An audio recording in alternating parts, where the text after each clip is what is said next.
El silencio de mi oficina era casi absoluto. Lo único que se oía era el zumbido de la computadora y mi voz, alternando entre inglés y español, mientras cerraba una junta de futuros con un cliente en Singapur. Estaba en el piso 48 de la torre más alta de San Pedro Garza García, en Monterrey. Desde mi silla, podía ver la ciudad extenderse como un mar de luces, un reino que yo había ayudado a construir, o al menos, en el que había reclamado mi trono. Un trono de $1.000 millones. Mi vida era ordenada, predecible y solitaria. Justo como me gustaba.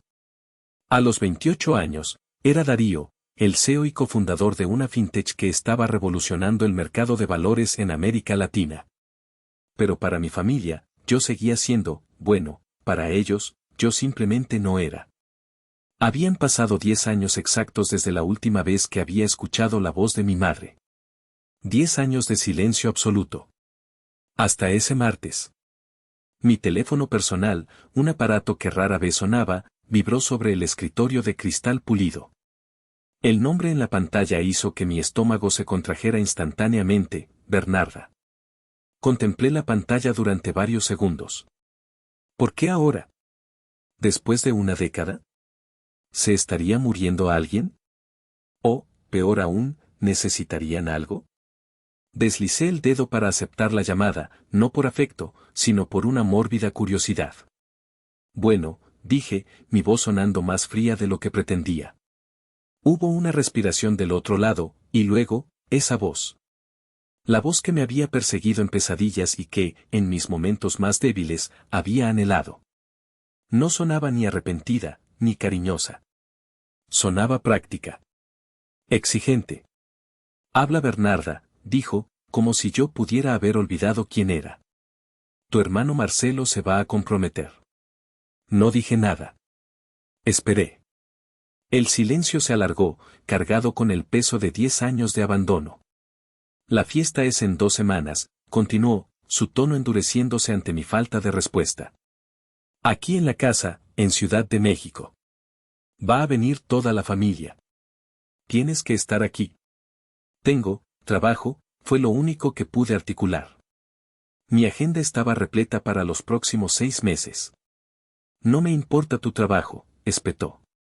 Pude imaginarla al otro lado, en la cocina de esa casa que me había expulsado, con el ceño fruncido y esa mirada de mártir que tan bien dominaba. Es tu hermano. Es tu sangre. Vas a venir. No creo que sea buena idea, respondí, tratando de mantener la calma. Mira, Darío, su voz bajó un tono, volviéndose sibilante, peligrosa. Era el tono que usaba justo antes de la explosión. No te lo estoy pidiendo. Te lo estoy ordenando. Marcelo necesita a su familia unida. Si no te presentas en esa fiesta, puedes olvidarte de que tienes madre. ¿Me oíste? Si no vienes, no vuelvas a llamarme, mamá, en tu puta vida. Y colgó. El clic finalizó la llamada, pero para mí, fue como el sonido de una trampa activándose. Me quedé mirando el teléfono, mi reflejo distorsionado en la pantalla oscura. El hombre exitoso, el CEO millonario, y de repente, me sentía de nuevo como ese niño de 8 años, invisible y asustado. 10 años sin una llamada, sin un ¿estás bien?, sin un feliz cumpleaños. Y ahora, esto. Un ultimátum. No me llamaba por mí, me llamaba por él. Por Marcelo. El hijo dorado.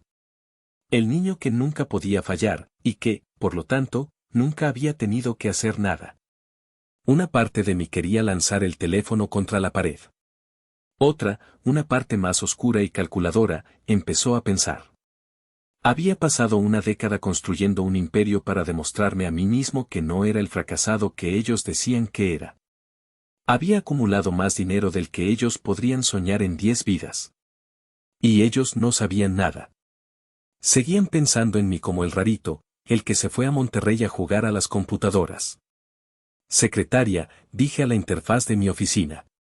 Cancela mi agenda para el fin de semana del 15. Y resérvame un vuelo a Ciudad de México. No iba por la amenaza de Bernarda. No iba por Marcelo. Iba por mí. Iba a volver a esa casa, a ese infierno familiar, no como el hijo pródigo, sino como un fantasma. Un fantasma que iba a ver por última vez si algo había cambiado, aunque en el fondo ya sabía la respuesta. Iba a ser la última función en el teatro de mi familia, y yo, por primera vez, iba a tener el control del guión. El jet privado habría sido más rápido, pero también más ruidoso, metafóricamente hablando. Opté por primera clase en un vuelo comercial. No necesitaba demostrar nada. Aún no. Mientras el avión despegaba de Monterrey, dejando atrás el Cerro de la Silla, mi mente hizo lo que siempre hacía cuando me sentía presionado, huyó al pasado. Me vi a mí mismo. 12 años. Flaco, con gafas demasiado grandes y un corte de pelo hecho por mi madre. Estaba en el patio de la casa en la colonia del Valle, sosteniendo un diploma. No era cualquier diploma. Era el primer lugar nacional en la Olimpiada de Matemáticas. Había vencido a miles de niños. Me sentía visible. Por primera vez, sentía que había hecho algo que ni siquiera Marcelo podía opacar. Corrí adentro, buscando a Bernarda, a Homero. Gané. Gané el nacional, grité, agitando el papel. La casa estaba en un caos controlado. Globos, serpentinas. Mi corazón dio un vuelco. ¿Se habían acordado? ¿Era una fiesta sorpresa, para mí? Entonces, Bernarda salió de la cocina, secándose las manos en el delantal, su rostro crispado de ansiedad. ¿Dónde te habías metido? Tu hermano está a punto de llegar. Pero, mamá, mi diploma, empecé. Sí, qué bonito, Darío. Ahora ponlo en tu cuarto. Tu hermano está devastado, dijo, y en ese momento, la puerta principal se abrió. Entró Marcelo. 14 años. Llevaba su uniforme de fútbol, pero estaba manchado de lodo y lágrimas. Se había quedado en la banca durante el partido final del campeonato interescolar. Ni siquiera había jugado un minuto. Y habían perdido. Lo que sucedió después fue un borrón de injusticia que se grabó a fuego en mi memoria.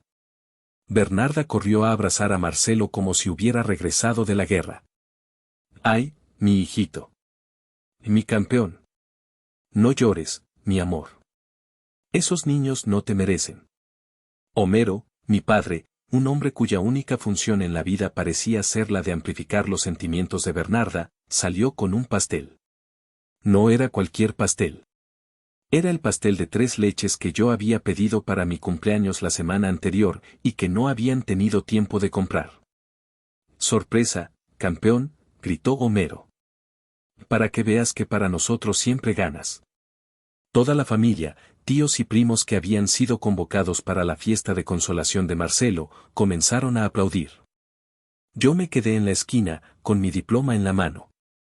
El papel brillante que representaba el mayor logro de mi vida joven, ahora se sentía como una hoja de papel higiénico. Nadie me miró.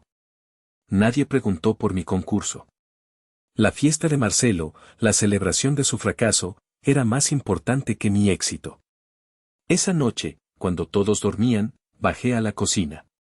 El pastel estaba casi intacto, Marcelo, en su dolor, apenas lo había probado. Tomé un tenedor y comí directamente de la fuente, el merengue empalagoso mezclándose con el sabor salado de las lágrimas silenciosas que me rodaban por la cara. Fue esa noche cuando entendí la regla fundamental de la casa, no se trataba de lo que hacías, sino de quién eras. Y en esa casa, Marcelo era el sol, y yo era un agujero negro. Mi éxito no les daba luz, al contrario, amenazaba con opacar al hijo dorado. Así que mi éxito tenía que ser castigado, ignorado, minimizado. El avión se niveló a 30.000 pies. Pedí un whisky solo. La azafata me sonrió. Probablemente pensó que era un joven ejecutivo celebrando un trato. No tenía idea. Estaba bebiendo para adormecer al niño de 12 años que todavía vivía dentro de mí, el que sostenía un diploma inútil en una fiesta que no era para él.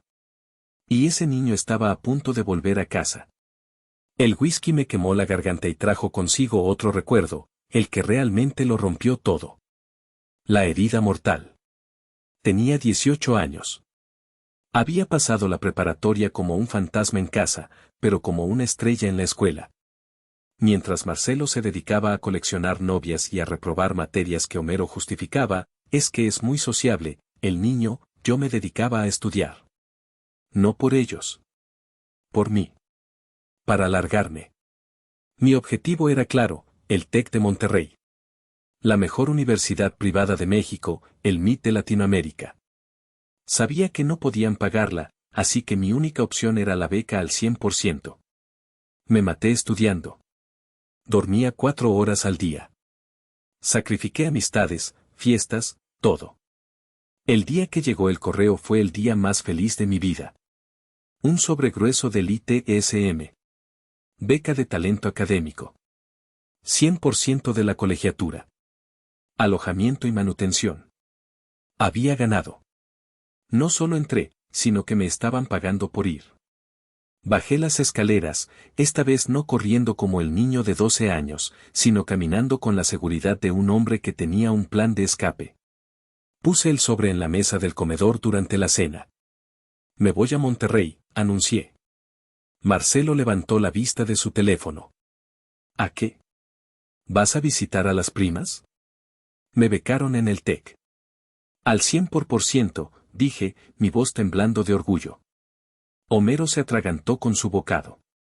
Bernarda me miró, y su rostro no mostró orgullo. Mostró pánico. ¿El TEC?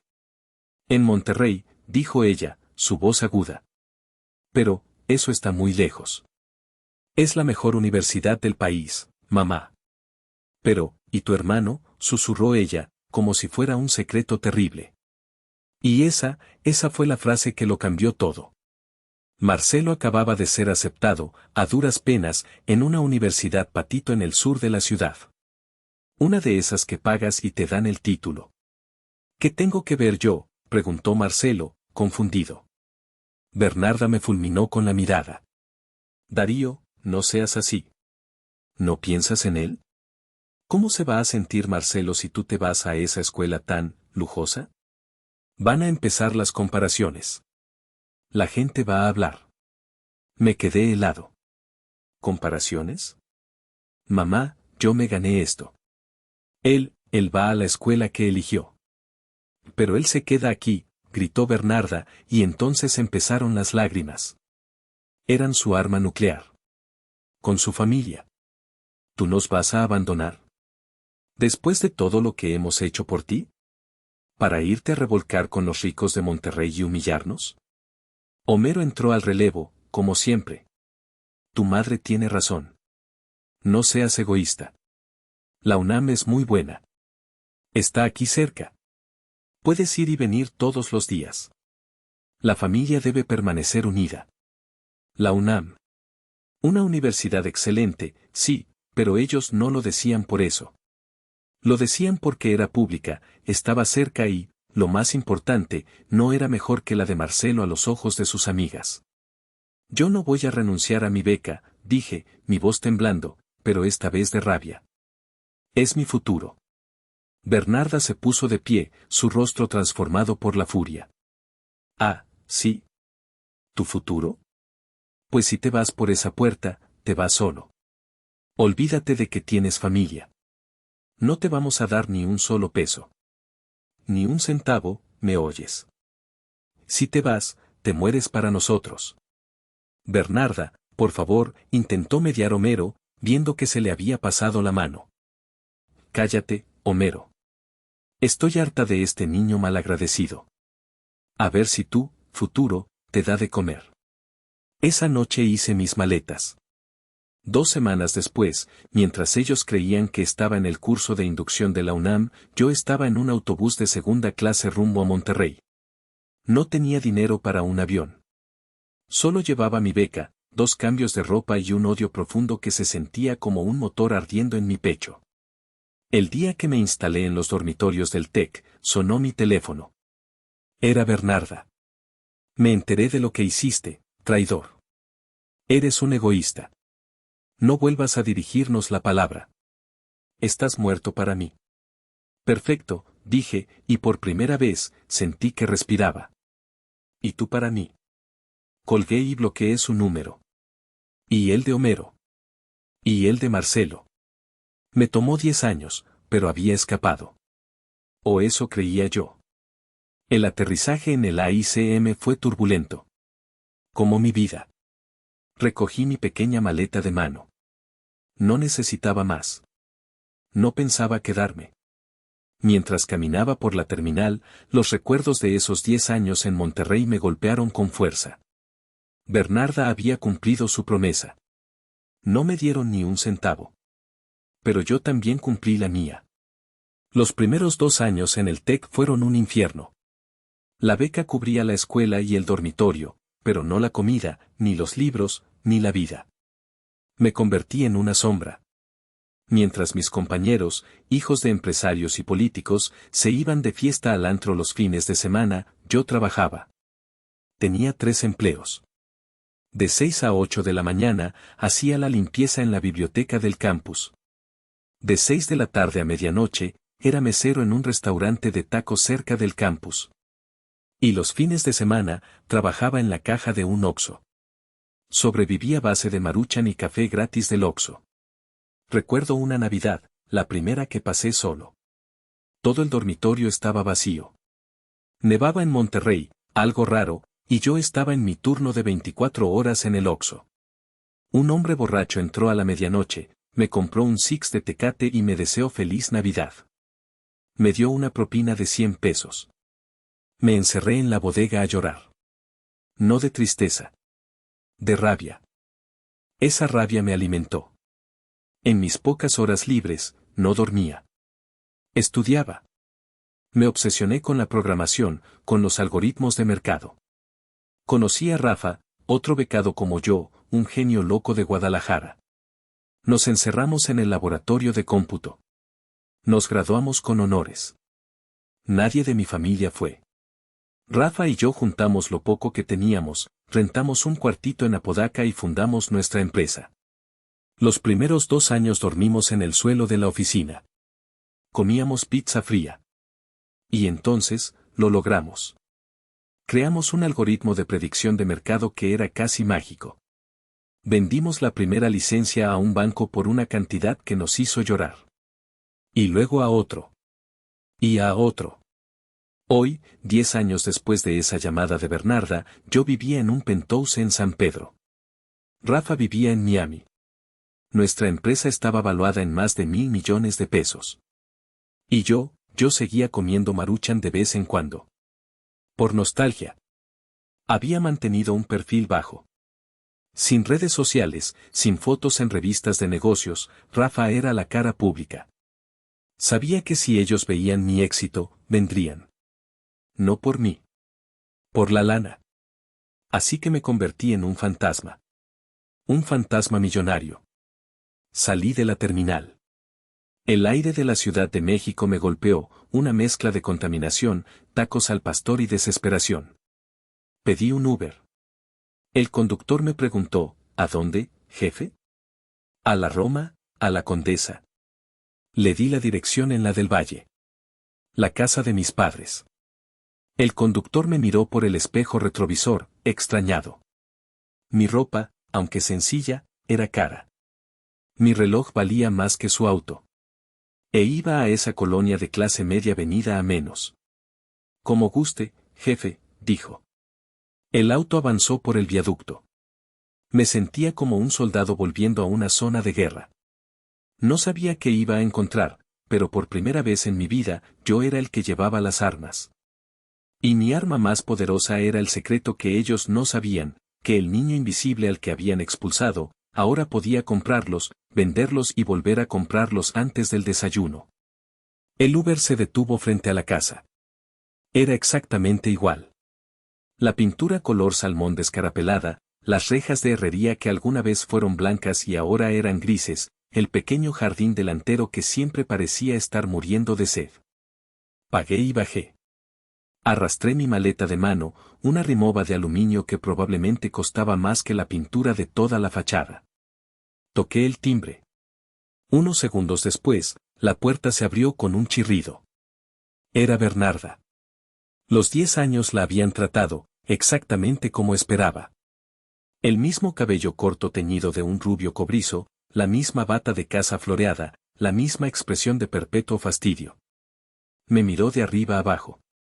Sus ojos se detuvieron un segundo en el reloj, luego en la maleta. No hubo un abrazo. No hubo un qué bueno que viniste. Hasta que te dignas aparecer, fue su saludo. Se hizo a un lado. Entra, pues. La cocina está hecha un desastre. Hay una montaña de trastes que lavar de la cena de anoche. Entré. El olor de la casa me golpeó. Una mezcla de humedad, fabuloso y fracaso. Era el olor de mi infancia. Hola, mamá. Yo también te extrañé, dije con un sarcasmo tan seco que apenas se notó. Ella resopló. No empieces con tus ínfulas, Darío. Deja tus cosas ahí y ayúdame. Tu padre fue al súper por más cervezas. Dejé la maleta en la entrada, junto a un par de zapatos viejos de Homero. Me quité el saco, un loro piana que valía una fortuna, y lo doblé cuidadosamente sobre la maleta. Me remangué la camisa. Mientras caminaba hacia la cocina, escuché pasos en la escalera. Vaya, vaya, miren quién llegó. El hijo pródigo. Era Marcelo. Si Bernarda estaba igual, Marcelo había empeorado. Tenía la misma cara arrogante, pero ahora estaba hinchado. La papada empezaba a ganarle la batalla al cuello y vestía un traje que claramente le quedaba apretado, probablemente comprado a crédito. El cabello estaba peinado hacia atrás con un exceso de gel que brillaba bajo la luz amarillenta del pasillo. Se paró frente a mí, bloqueándome el paso. Era más alto que yo, pero más fofo. ¿Qué onda, hermanito?, dijo, dándome unas palmadas en el hombro que pretendían ser fraternales, pero eran más bien condescendientes. Sigues igual de flaco.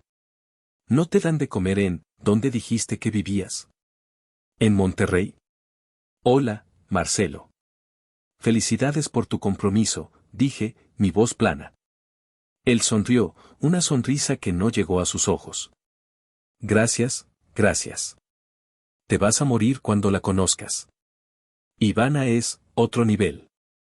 No es como las ratitas de biblioteca con las que seguro tú sales. Me imagino, respondí. En fin, dijo, mirándome de arriba abajo, su vista deteniéndose en mi camisa arremangada. ¿Vienes a ayudar? Qué bueno, porque mamá está como loca. Mira, pórtate bien, ¿quieres? No vayas a hacer uno de tus numeritos. Ivana y su familia son gente importante. No quiero que los asustes con tus cosas raras de computadoras. No me hagas quedar mal, ¿entendiste? Entendido, dije. No haré nada para opacar al hijo dorado. Él no captó el sarcasmo. O no quiso. Perfecto. Ahora, si me disculpas, tengo que hacer unas llamadas de negocios. El trabajo de un gerente de alto nivel no espera. Se dio la vuelta y subió las escaleras, segaramente a encerrarse en su cuarto a jugar videojuegos, como hacía cuando tenía 16. Me quedé solo en el pasillo. La escena no podía haber sido más patética. El gerente de alto nivel y la madre estresada. Eran una caricatura de sí mismos. Entré a la cocina. La montaña de trastes era, en realidad, un fregadero con los platos del desayuno. Me tomó 10 minutos lavarlos.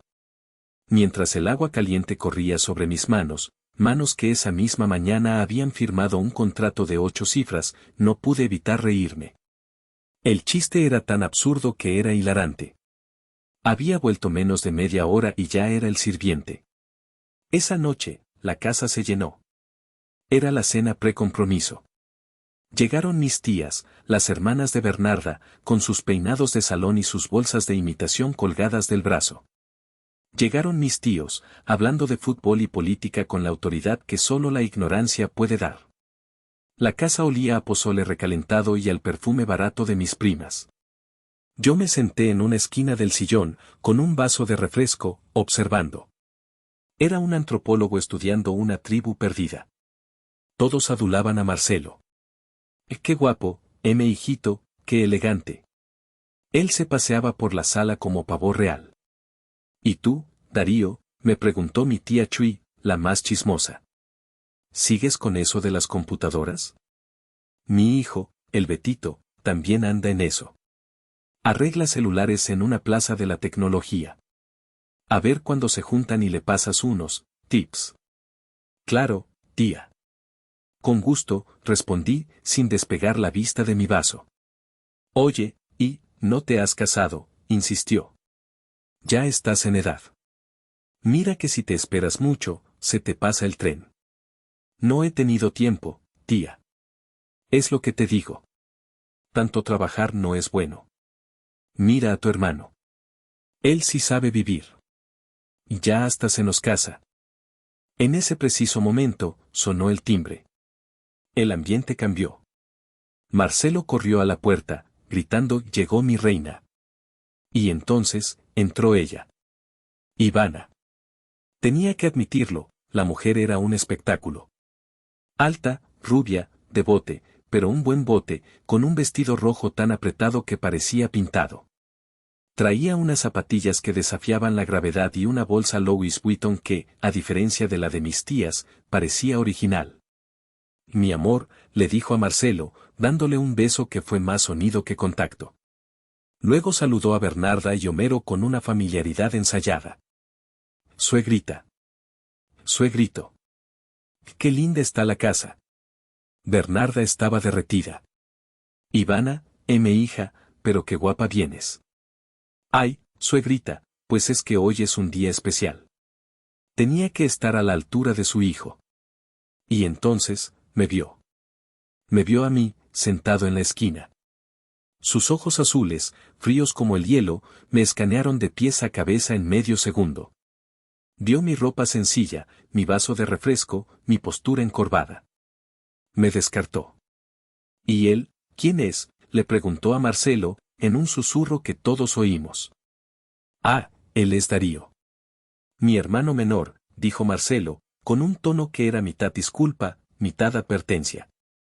«El que vive en Monterrey». Ivana se acercó, extendiendo una mano con uñas larguísimas de acrílico. «Mucho gusto». «Ivana». «La prometida». «Darío», dije, tomando su mano. Estaba helada, a pesar del calor de la sala. «Darío», repitió ella, probando el nombre. «Qué sencillo». «¿Y a qué te dedicas, Darío? ¿Tú también estás en el negocio de los bienes raíces como Marcelito?» «No. Yo estoy en finanzas», respondí. Eso pareció captar su interés. Una chispa se encendió en su mirada. «Ah, sí. Qué casualidad. Yo también. Soy inversionista de fondos privados. De alto riesgo, ¿sabes? Ig Leverage. Manejo capitales internacionales». «Qué interesante», dije. «Sí», continuó, ahora hablándole a toda la sala, que la escuchaba embelesada. «El mercado está en un punto maravilloso para los que sabemos leerlo. El mindset lo es todo. Ahorita estoy en un proyecto de criptomonedas y bienes raíces en Tulum. Unos rendimientos, uff. Pero es solo por invitación. Marcelito y mis suegros ya entraron, ¿verdad, mi amor?» Marcelo asintió, inflándose de orgullo. «Claro, mi vida. Con todo». «El dinero llama al dinero», dijo Ivana, sonriendo. «Como siempre digo, si no arriesgas, no ganas. Y nosotros vamos a ganar. Mucho». Me quedé observándola. La forma en que hablaba. Las palabras que usaba. El brillo maníaco en sus ojos al hablar de rendimientos. Algo en mi interior, el instinto que me había hecho millonario, empezó a sonar. Era una alarma de incendio. Y esta mujer era puro fuego. La cena fue pozole, como había olido. Nos sentamos en la mesa del comedor, con sillas traídas de la cocina y del patio. Ivana, por supuesto, presidía la mesa junto a Marcelo. Y no paró de hablar. «El problema de la gente pobre», dijo, mientras picaba su lechuga, porque el pozole le inflamaba, «es que piensan en chiquito. Tienen mentalidad de empleado. Yo no. Yo pienso como tiburón». Homero la miraba embobado. «Eso, mi hija. Tiburón. Como en ese programa». «Exacto», suegrito. Por ejemplo, el fondo que estoy manejando ahora mismo. Es súper exclusivo. Solo para familia y amigos muy cercanos. Estamos hablando de un rendimiento garantizado del 20%. Mensual. Casi me ahogo con mi agua de horchata. ¿20%? ¿Mensual? ¿Garantizado? Ni Bernie Madoff en sus mejores sueños se había atrevido a prometer semejante estupidez. En el mundo de las altas finanzas, un 20% anual ya es para prender veladoras. Un 20% mensual garantizado no era una inversión, era un atraco. Levanté la vista y la miré. Ella me sostuvo la mirada, desafiante.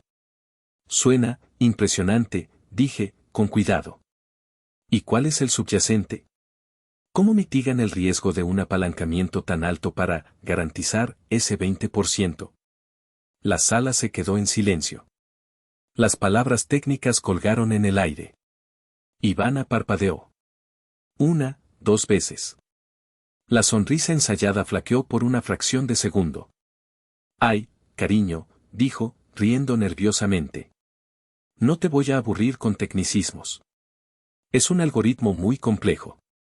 Patrones de mercado, arbitraje, cosas que solo mi equipo en Suiza entiende. ¿Suiza? Pregunté. Claro. Todo es súper legal, pero, ya sabes. Discreto. El SAT en México es un vampiro. Marcelo me dio un codazo por debajo de la mesa. Ya, güey. Déjala en paz. No es tu clase de la escuelita. Solo estoy interesado, dije, levantando las manos. Como colega de finanzas. Es fascinante. Pero mi mente trabajaba a 1000 por hora. Algoritmo. Suiza. Rendimiento garantizado. Eran las 3 banderas rojas de cualquier estafa piramidal. Y entonces, algo hizo clic. La cara. La forma de hablar. El acento falso, como de fresa de Polanco, pero con un deje que no cuadraba. Recordé una llamada de hace 2 años. Mi amigo Jacinto, de Guadalajara. Un buen tipo, pero demasiado confiado. Había querido invertir en cripto. Había conocido a una gurú en un seminario de libertad financiera. Lo llamé por Facetime. Estaba devastado. Había perdido todo. 1.000.000 de pesos. Era tan lista, Darío, me dijo, llorando. Hablaba de blockchain, de arbitraje, me enseñó gráficas. Dijo que era garantizado. ¿Cómo se llamaba?, le pregunté. Yolanda. Yolanda Pérez. Pero se hacía llamar Yola Finanzas. Era rubia, guapísima. Miré a Ivana.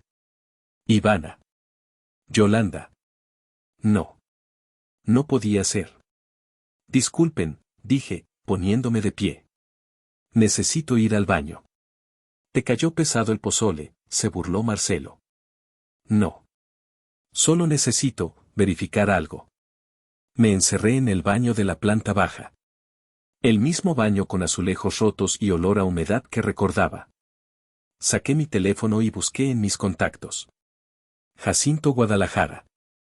Le marqué. Darío. Hermano. ¡Qué milagro!, contestó, su voz alegre. Había superado el bache. Jacinto, necesito un favor urgente. Y es raro. ¿Todavía tienes la foto de la mujer que te estafó? ¿La tal Yolanda? Hubo un silencio. Uf. ¿Para qué quieres moverle a eso, güey? Pero sí. La tengo. La guardé por si algún día me la encuentro. Mándamela. Ahora mismo. Por favor. Va. Pero, ¿todo bien? No sé. Te llamo luego. Colgué. Un segundo después, mi teléfono vibró. Un mensaje de WhatsApp de Jacinto. Abrí la foto. Era ella.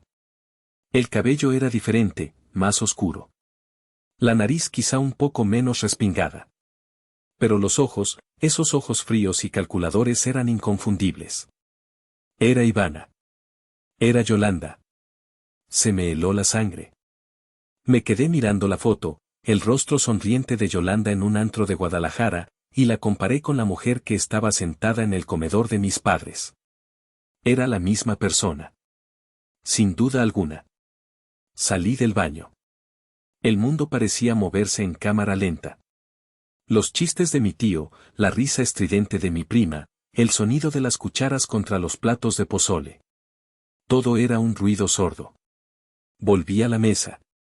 Ivana estaba en medio de otra anécdota sobre cómo había destrozado a un corredor de bolsa en Nueva York. Y entonces le dije, cariño, tus números son del siglo pasado. ¡Pum! Se quedó callado. No sabía con quién estaba hablando. Bernarda aplaudió. Esa es mi nuera. Una chingona. Así es, suegrita, dijo Ivana, radiante. Y por eso, porque ustedes son mi nueva familia, les di acceso preferencial al fondo. Lo que hicieron fue una prueba de confianza absoluta. Mi sangre se convirtió en hielo. ¿Qué hicieron?, pregunté, mi voz apenas un susurro. Homero se irguió, hinchado de orgullo y estupidez. Lo que un hombre de negocios debe hacer, Darío. Tomar riesgos calculados. Hipotecamos la casa, soltó Bernarda, como si anunciara que había ganado la lotería. El banco nos dio 8 millones de pesos. Todos para Ivana. Ella dice que en 6 meses nos regresa el doble. 8 millones. La casa. La única cosa de valor que tenían. El trabajo de la vida de Homero, que, aunque mediocre, había sido constante. Miré a Marcelo. Él sonrió. Y yo no me quedé atrás, hermanito. Vendí mi coche, saqué todos mis ahorros. Le di mis 4 millones de pesos. Vamos a ser ricos. 12 millones de pesos. 12 millones de pesos MXN. Todo mi ser gritaba, deténganlos. Es una estafadora. Tragué saliva. Tenía que hacerlo con calma. No podía ser el niño histérico. Tenía que ser el CEO. Mamá. Papá. Marcelo, dije, mi voz tranquila, pero cortante como un bisturí. El cambio de tono hizo que todos se callaran. Esa es, una decisión valiente. Lo es, ¿verdad?, dijo Homero. Muy valiente, continué. Especialmente considerando que la mujer a la que le dieron su dinero se llama Yolanda Pérez y tiene una orden de aprehensión pendiente en Jalisco por fraude. Silencio. El silencio que cayó sobre la mesa no fue un silencio normal. Fue un silencio pesado, denso, como si el aire se hubiera convertido en concreto. Ivana. Yolanda, se quedó pálida. El color desapareció de su rostro tan rápido que parecía un truco de magia. Dejó caer su copa de vino tinto. La mancha roja se extendió por el mantel blanco como una herida abierta. ¿De qué estás hablando, Darío?, tartamudeó Marcelo. Hablo, dije, sacando mi teléfono y poniendo la foto que Jacinto me había enviado en el centro de la mesa, de que esta mujer es una artista del engaño. Y ustedes acaban de comprar su obra maestra. Bernarda miró la foto, luego a Ivana, luego a mí. Su mente no podía procesarlo. No, no es cierto, dijo Ivana, su voz temblando. Esa no soy yo.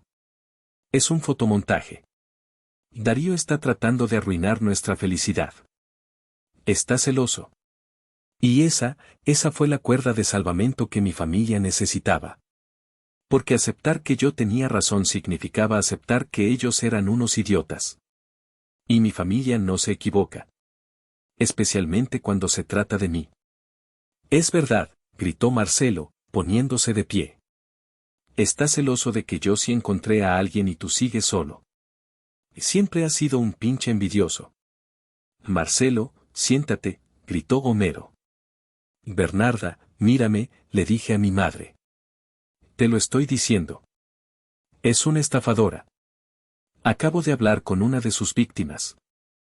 Cállate, gritó Bernarda, sus ojos llenos de una furia que no era para Ivana, era para mí.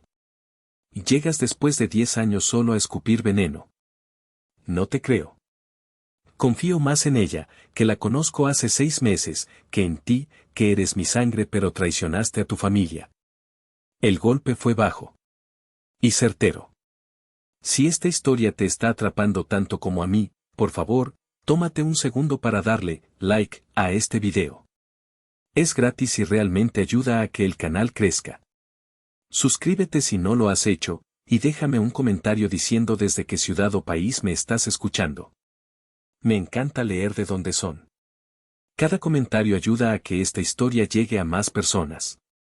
Muchas gracias por tu apoyo. Seguimos. Confías más en ella, repetí, saboreando el veneno de sus palabras. Bien. Perfecto. Entonces esto será más fácil. Ivana, alias Yolanda, había recuperado un poco el color. Viendo que la familia se ponía de su lado, empezó su contraataque. Las lágrimas de cocodrilo comenzaron a brotar. Marcelito, mi amor, sollozó, lanzándose a sus brazos. No sé quién es esa mujer de la foto. Tu hermano me odia. Desde que llegué, me ha estado mirando feo. Solo quiere separarnos. Ya lo oíste, imbécil, me gritó Marcelo, abrazándola. Pídele perdón. Ahora mismo. Me reí. No fue una risa alegre. Fue una risa seca, amarga. ¿Pedirle perdón? A ella, dije, señalando a la estafadora. Marcelo, por el amor de Dios, usa la cabeza por una vez en tu vida. ¿20% mensual? ¿No te suena raro? ¿Ni un poquito? La envidia te corroe, gritó mi tía Chuy desde la otra punta de la mesa. ¿No soportas ver a tu hermano feliz y triunfando? ¿Triunfando? Pregunté. ¿Dándole todo su dinero a una desconocida? ¿Hipotecando la casa de mis padres? ¿A eso le llamas triunfar? Es una inversión, gritó Homero, golpeando la mesa. Tú no entiendes de esto. Tú solo sabes de tus cositas de computadoras. Esto es el mundo real. Negocios de verdad. Papá, yo trabajo en el mundo real, dije, mi paciencia agotándose. Yo manejo fondos de inversión que son, significativamente más grandes que esto.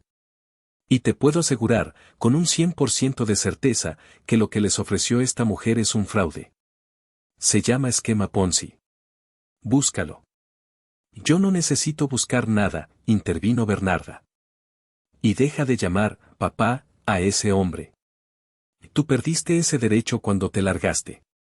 El segundo golpe. Más bajo aún. Sentí el impacto en mi estómago. Y tú, me giré hacia Ivana, que seguía sollozando en el pecho de Marcelo. Yolanda. ¿Cuánto tiempo pensabas quedarte? ¿Hasta después de la fiesta de compromiso? ¿O te ibas a fugar con los 12 millones esta misma noche? Ya basta, gritó Marcelo. Y se abalanzó sobre mí. No era el mismo niño atlético de la escuela. Sus movimientos eran torpes, lentos por la cerveza y los tamales. Lo vi venir y simplemente me hice a un lado. Marcelo tropezó con la silla que yo había ocupado y cayó de bruces sobre el mantel manchado de vino, derribando la fuente del pozole. La escena era grotesca. Mi hermano mayor, el hijo dorado, en el suelo, cubierto de maíz y caldo, mientras la estafadora gritaba como si la estuvieran matando. Homero y mis tíos se apresuraron a levantar a Marcelo. Bernarda, en lugar de ayudarlo, caminó hacia mí. Su rostro estaba desfigurado por la rabia. Lárgate, siseó. Con gusto, respondí. Y lárgate de mi casa. Y no vuelvas nunca. Malagradecido. Basura. Me abofeteó. El sonido de la bofetada fue tan fuerte que silenció los gritos de Ivana y los quejidos de Marcelo. Me toqué la mejilla. No dolía. Lo que dolía era la mirada de odio en sus ojos. Un odio que había estado ahí por años y que yo siempre había fingido no ver. El odio hacia el hijo que no pudo controlar, hacia el hijo que la había desafiado, hacia el hijo que era un espejo de sus propios fracasos. Te odio, me gritó. Ojalá nunca hubieras nacido. Arruinas todo lo que tocas. No, Bernarda, dije, y llamarla por su nombre fue como soltar un ancla. Tú ya lo habías arruinado mucho antes de que yo llegara. La bofetada de Bernarda fue un punto de no retorno. En ese instante, algo dentro de mí, algo que había permanecido roto y esperanzado durante 10 años, finalmente murió. El pequeño niño que comía pastel solo en la cocina, el adolescente que soñaba con la aprobación de sus padres, desapareció. En su lugar, quedó el CEO. Quedó Darío. Largarme, repetí, mi voz ahora sin emoción. Es la mejor idea que has tenido en toda la noche. Comencé a caminar hacia la puerta. Sí, huye. Como la rata cobarde que eres, gritó Marcelo, mientras se levantaba del suelo, con un trozo de lechuga pegado en la frente. Nunca vuelvas a buscarme, me gritó Homero. Ya no tienes familia. Te maldigo el día que naciste, fue el grito final de Bernarda. Me detuve en el umbral de la sala. La casa olía a pozole agrio y a desesperación. Los miré a todos. Mis tías, con la boca abierta. Mis tíos, avergonzados. Homero, rojo de furia. Bernarda, temblando de odio. Y Marcelo, el pobre idiota, abrazando a la mujer que acababa de robarle hasta el último centavo. ¿Saben qué es lo más triste de todo esto?, pregunté al aire. Nadie respondió. Que ni siquiera les importa si tengo razón o no, continué. No les importa si pierden la casa, si pierden sus ahorros. Lo único que les importa es que yo, el fracasado, no sea el que se los advierta. Cállate ya y lárgate, espetó Marcelo. Me voy. Pero quiero que recuerden esta noche. Quiero que la graben en su memoria. Cuando esta mujer desaparezca con su dinero, y el banco venga a tocar la puerta, quiero que recuerden mi cara. Quiero que recuerden que tuvieron una oportunidad de salvarse. Y la escupieron. La escupieron por orgullo. Por estupidez. Que te largues, repitió Homero, avanzando hacia mí. Y tú, le dije a Ivana, que me miraba con puro odio desde los brazos de Marcelo. Yolanda. Disfruta los 12 millones. Te los ganaste. Esta gente se merece ser estafada. Eso pareció encender algo en Homero. Insolente. ¿Vienes a mi casa a insultarme? No, dije. Vine porque tu esposa me amenazó con desconocerme si no venía. Resulta que me está haciendo un favor. Me di la vuelta. Metí la mano en el bolsillo de mi pantalón para sacar las llaves del Uber que ya había pedido. Y entonces, sentí algo más. Frío, metálico. Mi tarjetero. Una idea loca, teatral y absolutamente satisfactoria cruzó mi mente. Era el mic trap perfecto. Ah, una cosa más, dije, volviéndome lentamente. Todos me miraron. Esperaban otro insulto. Marcelo, dije, llamando su atención. Dijiste que tenías un trabajo de gerente de alto nivel, ¿verdad? ¿En bienes raíces? Sí, ¿y qué?, dijo él, a la defensiva. ¿Cuánto ganas? ¿50.000 al mes? ¿60.000? Gano más que tú, imbécil, mintió. Lo dudo, dije. Caminé de regreso a la mesa. El mantel manchado. La comida fría. La familia rota. Ustedes creen que soy un fracasado, dije en voz baja. Creen que sigo siendo el niño raro que arregla computadoras. Bernarda, me echaste de casa hace 10 años deseando que me muriera de hambre. Y debió ser así, masculló ella. Casi lo logras, le respondí. Pero resulta que soy muy bueno en lo que hago. Saqué el tarjetero de mi bolsillo. No era de cuero. Era de fibra de carbono negra, con el logo de mi empresa grabado en un discreto platino. Lo abrí. Tomé una tarjeta. También era de metal. Negra, pesada. Las letras estaban grabadas con láser. Avancé hacia la mesa y, con un movimiento deliberado, deslicé la tarjeta por el mantel hasta que se detuvo justo frente al plato de Marcelo, manchándose un poco con el caldo del pozole. ¿Qué es esta mierda?, dijo Marcelo, tomándola con asco. Es mi fracaso, respondí. Marcelo la levantó. La leyó. Sus labios se movían en silencio. Luego, frunció el ceño. Darío. Fundador y CEO, leyó en voz alta, confundido. Debajo de mi nombre, estaba el de la empresa. Quantum Leap Fintech. No, no entiendo, dijo Marcelo. No. Deja que te ayude, dije. Mientras tú jugabas a ser gerente, yo construía una empresa. Mientras tú le dabas tu dinero a ella, yo manejaba fondos de miles de millones. Homero me arrebató la tarjeta de las manos. Se puso los lentes de leer. Quantum Leap, susurró. Esto no es cierto. Saca tu teléfono, Homero, le ordené. O tú, Marcelo. O cualquiera de ustedes, tías chismosas. Saquen su celular. Ahora mismo. Y busquen en Google el nombre de mi empresa. Y luego, busquen mi nombre. Hubo un silencio tenso, y luego, el sonido de varios teléfonos siendo desbloqueados. Vi a mi tía Chui teclear con sus dedos regordetes. Vi cómo su cara pasaba de la confusión al shock. Sus ojos se abrieron como platos. No, no puede ser, dijo, mostrándole el teléfono a mi prima. Dice aquí. El genio de las finanzas. Darío, de Monterrey, valuación de la empresa, $1,000 millones de pesos. Nota, el artículo original decía $50 MUSD. He usado la cifra en pesos. 1,000 millones, repitió Homero, dejando caer la tarjeta al suelo. Bernarda me miró. Su rostro, antes rojo de ira, ahora estaba pálido como un fantasma. Así es, dije, mi voz resonando en la sala ahora silenciosa. Mientras ustedes me llamaban fracasado, yo construía un imperio. Mientras ustedes se burlaban de mis computadoras, yo cambiaba las reglas del juego financiero en este país. Caminé hacia la puerta. Quédense con la tarjeta, Marcelo. Tal vez cuando Yolanda te deje en la calle, puedas usarla para buscar trabajo. Aunque lo dudo. Nosotros no contratamos idiotas. Darío, espera, la voz de Homero era un gemido. Darío, hijito, empezó Bernarda, su tono cambiando instantáneamente a una falsa dulzura empalagosa. No. No sabíamos. Exacto, la corté. No sabían. Y no les importó saber. Lo único que les importó fue que yo no opacara a su hijo dorado.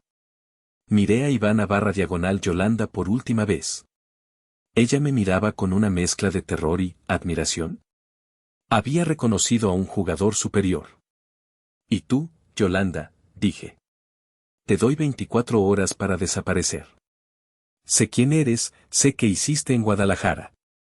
Si mañana sigues en esta ciudad, mi equipo legal, que si existe y no es de Suiza, te va a enterrar.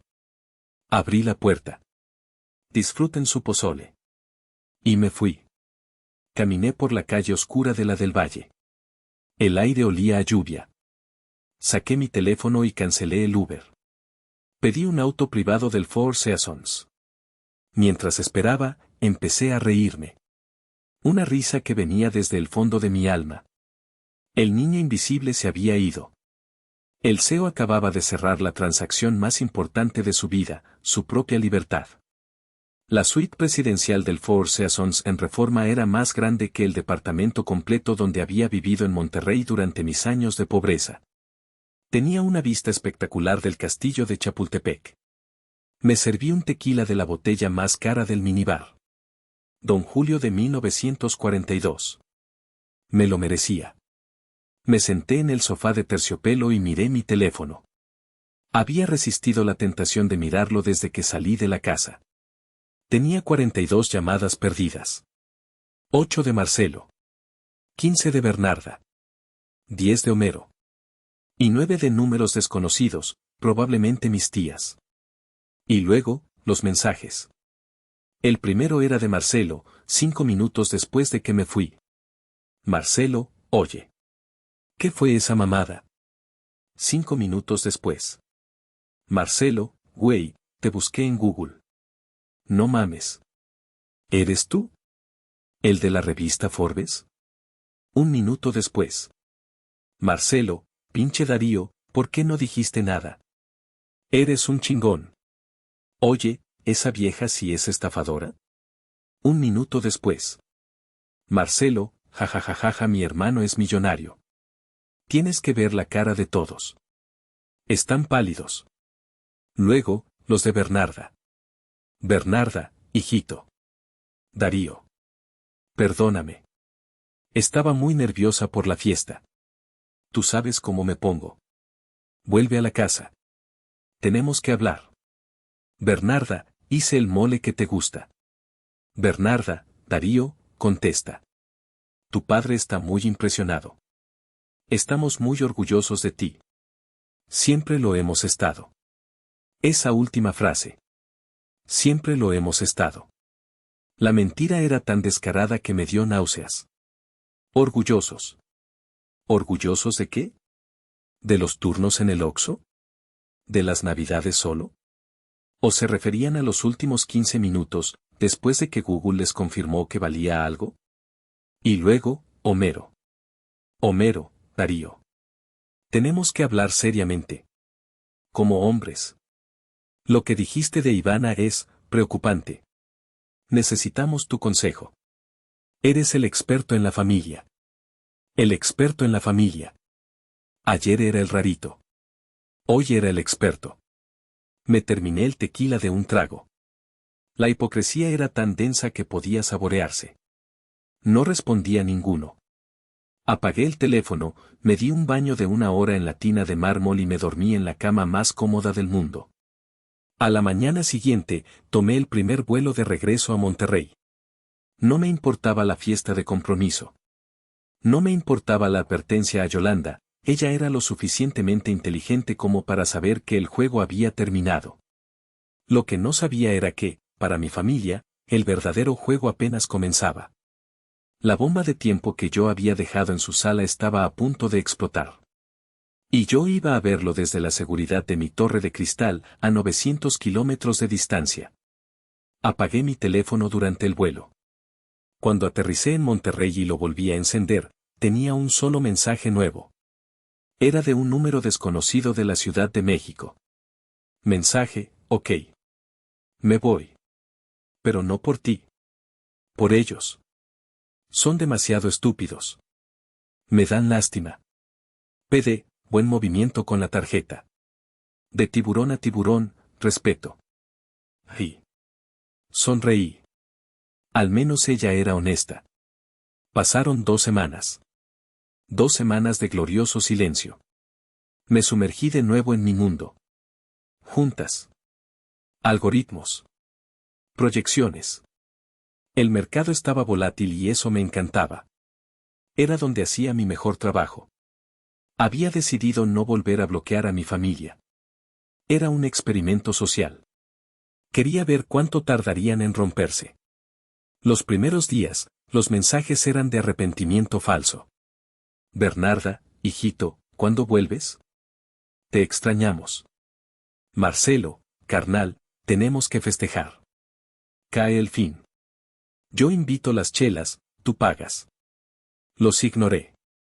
Luego, los mensajes se volvieron confusos. Marcelo, oye, Ivana no me contesta. ¿Sabes algo?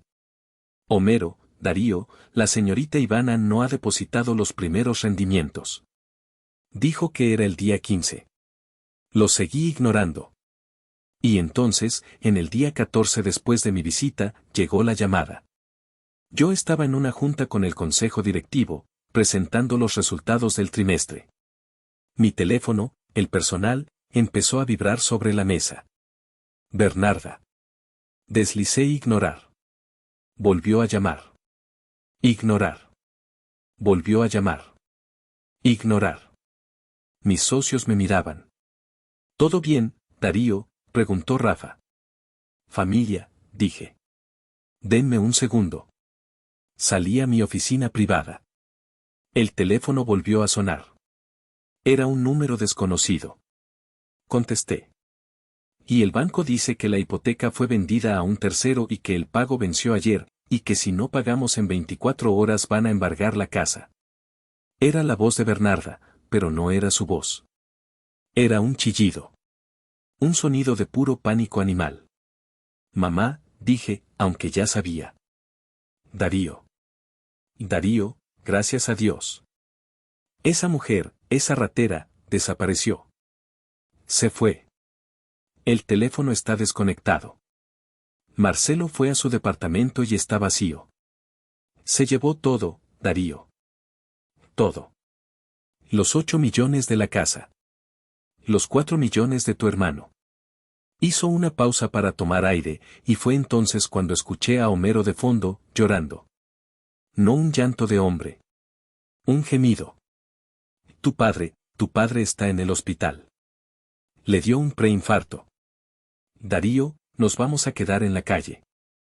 No tenemos nada. Tienes que ayudarnos. Eres el único que puede. Tienes dinero. Sálvanos, por favor, hijito, por lo que más quieras. Escuché todo el discurso. La histeria. La desesperación. La culpa que intentaba arrojarme a través del teléfono. Esperé a que terminara de llorar. ¿Terminaste?, pregunté, mi voz tranquila. Hubo un silencio ahogado. ¿Qué? Te pregunté si ya terminaste. Darío, por favor. Mamá, la interrumpí. Hace exactamente 2 semanas, en tu comedor, te dije lo que iba a pasar. Te lo advertí. Te rogué que me escucharas. ¿Y qué hiciste? Yo no sabía. Me abofeteaste. Me llamaste rata. Me dijiste que ojalá no hubiera nacido.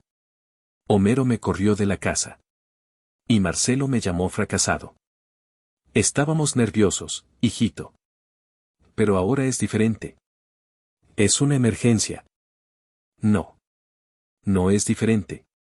Es exactamente lo mismo. Ustedes tomaron una decisión estúpida por orgullo, y ahora quieren que yo pague las consecuencias. Como siempre. Pero somos tu familia. Ustedes dejaron de ser mi familia esa noche. O quizá hace 10 años. Ya no estoy seguro. Darío, no me hagas esto. Soy tu madre. Te lo exijo. Exiges, repetí. Esa es la única palabra que conoces. Me exigiste ir a la fiesta. Ahora me exiges que pague tu deuda de 12 millones de pesos. ¿Sabes qué? Ya me cansé de tus exigencias. Vas a dejar que tu padre se muera en la calle. Que tu hermano. Mi padre, la corté, hipotecó su casa sin consultarme. Mi hermano le dio sus ahorros a una rubia que conoció en un bar. Son adultos. Que asuman sus decisiones. Malagradecido. Te vas a pudrir en él. Colgué. Mi mano temblaba ligeramente. No de ira. De adrenalina. Me recargué en el cristal. Monterrey se veía pacífica desde las alturas. Volví a la sala de juntas. Perdón por la interrupción, Rafa. ¿En qué estábamos? Ah, sí. Las proyecciones para el siguiente trimestre. Pensé que ese había sido el final. Que, después de negarles el rescate, entenderían el mensaje. Qué ingenuo fui. Había subestimado el nivel de descaro de mi familia. Pasó otra semana. Una mañana de jueves, mi asistente entró a mi oficina sin tocar. Se veía pálida. Señor Darío, dijo, hay unas personas en la recepción. Dicen que son su familia. Levanté la vista de mis monitores. ¿Familia? Yo no tengo familia en Monterrey. Son un hombre mayor, una señora y un joven. Se ven muy cansados. La recepcionista dijo que, bueno, que huelen un poco mal. Como a autobús. Autobús. De CDMX a Monterrey son 12 horas en autobús. No tenían dinero para un avión. Así que habían hecho la peregrinación de la vergüenza. Me recliné en mi silla y activé la cámara de seguridad del lobby en mi pantalla. Eran ellos. Pero no eran ellos. Eran versiones rotas. Homero parecía haber envejecido 20 años, su ropa estaba arrugada y miraba al suelo de mármol pulido como si fuera un palacio alienígena. Bernarda tenía el cabello desarreglado, sin tinte, mostrando las raíces grises. Y Marcelo se veía derrotado. Sin el gel, sin el traje. Solo un hombre gordo y triste en pants. Estaban discutiendo con la recepcionista, quien mantenía una distancia profesional. Diles que suban, le dije a mi asistente. Ah, aquí. No a la sala de juntas del piso 40. La grande. La que tiene la vista panorámica.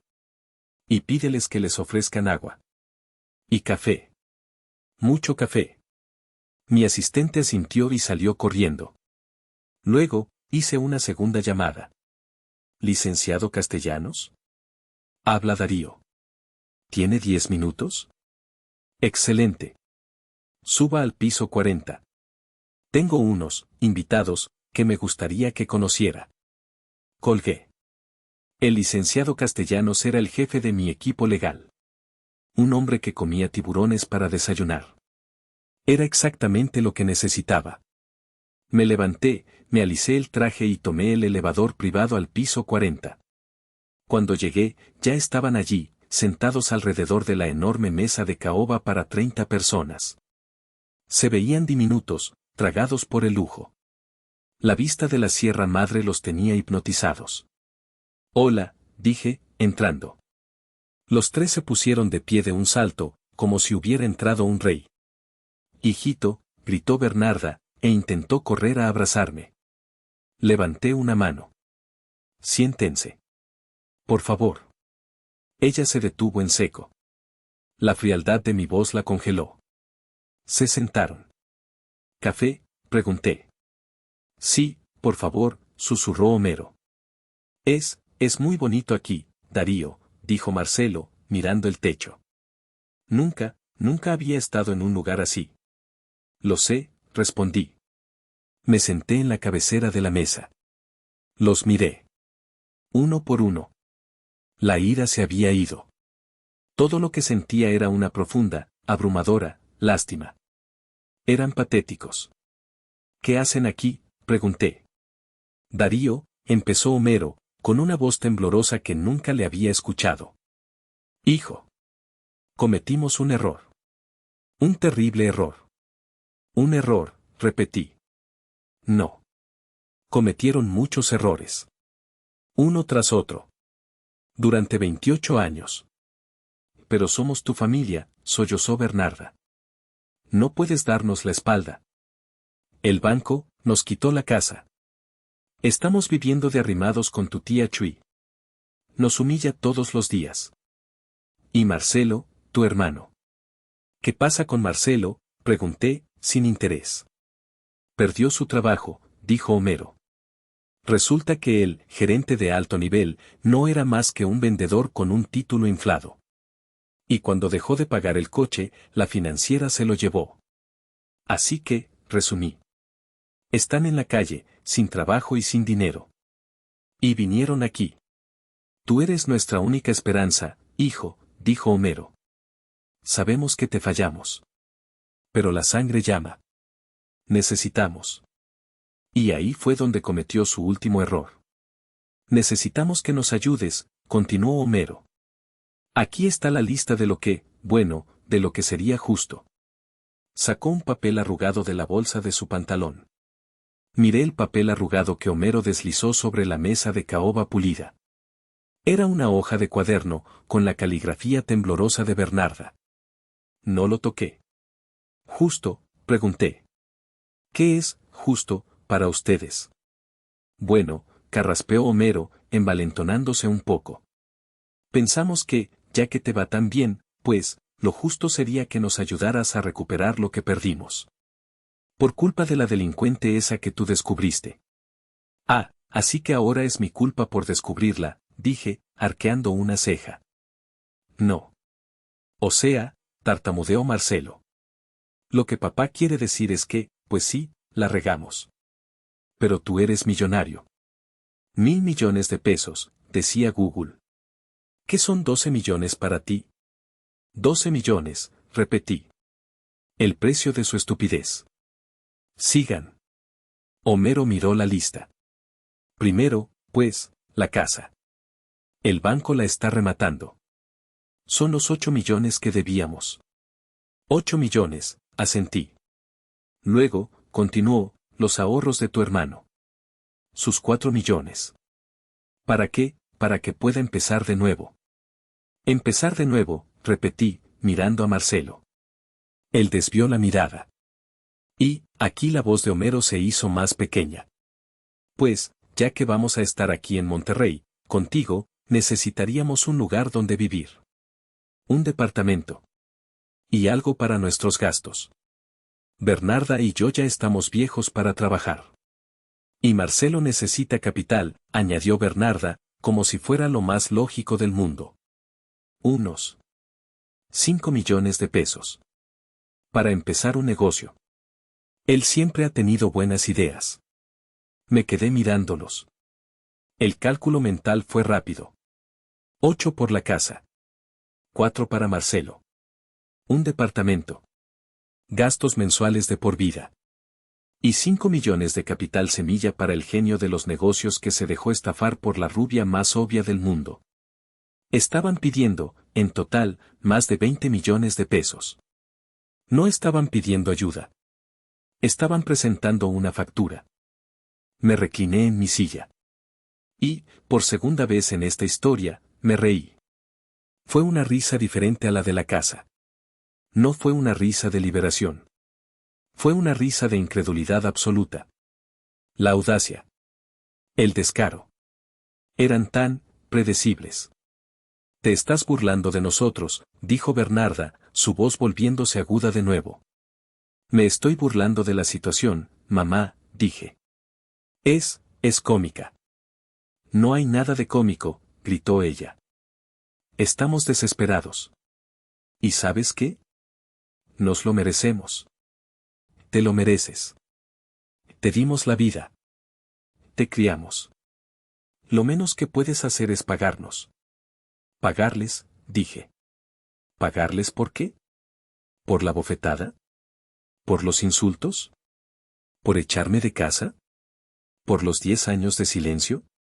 ¿Cuánto cuesta eso, Bernarda? ¿8 millones? ¿20? 1000. Eres un mal hijo, sollozó. Y ustedes son unos padres terribles, respondí, mi voz helada. Así que estamos a mano. Darío, por favor, suplicó Homero, viendo que la estrategia de la agresión no funcionaba. Es tu familia. No nos dejes así. En ese momento, la puerta de la sala de junta se abrió. Entró el licenciado Castellanos. Traje impecable, portafolio de piel y una cara que parecía tallada en hielo. Licenciado, dije, poniéndome de pie. Gracias por venir. Le presento a mi familia. Bernarda, Homero, Marcelo. Familia, él es el licenciado Castellanos, mi abogado. Los tres lo miraron con la boca abierta.